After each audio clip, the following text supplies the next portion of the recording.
It began with the Day of Wrath, January 25th. Police clashed today with an estimated 10,000 demonstrators who want President Hosni Mubarak out. Long smoldering anger and resentment ignited in the streets. The police tried to beat back the protesters, firing rubber bullets and tear gas. But as the uprising reached a fourth day, it became clear Mubarak's three-decade-long rule would soon be torn apart. We don't want this party anymore. Go, leave out of Egypt. A day later, the Egyptian government tries to stop the protests by shutting down the internet and cell phones. The same technology that provided a match for the tinderbox. In June, a young man named Khalid Saeed was beaten and killed by police.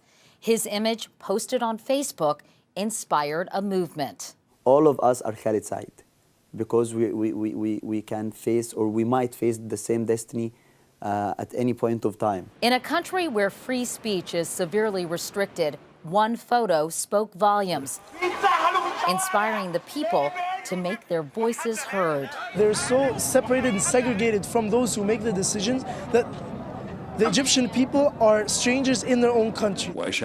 Under enormous pressure, Hosni Mubarak appointed a vice president for the first time ever.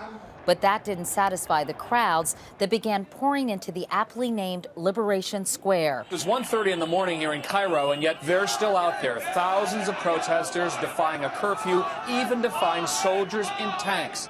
A new day was dawning in an ancient city. The people have declared this essentially a Mubarak-free zone. This is the only place in Egypt where there's true freedom of expression. They gathered peacefully, but with steely resolve.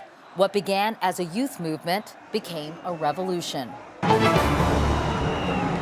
Tonight, hundreds of thousands of Egyptians, men and women, young and old, rich and poor, stand shoulder to shoulder in Cairo. We never spoke before because we never had a chance to speak. The atmosphere here is like a turbocharged street festival, a somewhat raucous display of civilized disobedience. In a speech to the nation, Mubarak said he would not seek re-election in September and would oversee a peaceful transition of power. It's not enough. It's not enough. He should take it all the way. He has to get out of here. If President Mubarak thought last night's announcement was going to restore stability, apparently it's done quite the opposite. By day 9, Mubarak's supporters, some of whom were government workers and others police out of uniform, descended on the square. They came with pieces of machinery, they came with rocks, they came with knives. It's mayhem down there. It became even more violent by 4 a.m. as forces loyal to Mubarak tried to sweep the square of anti-government protesters by any means necessary. Tonight, Hosni Mubarak remains in power, but support for him erodes more every day.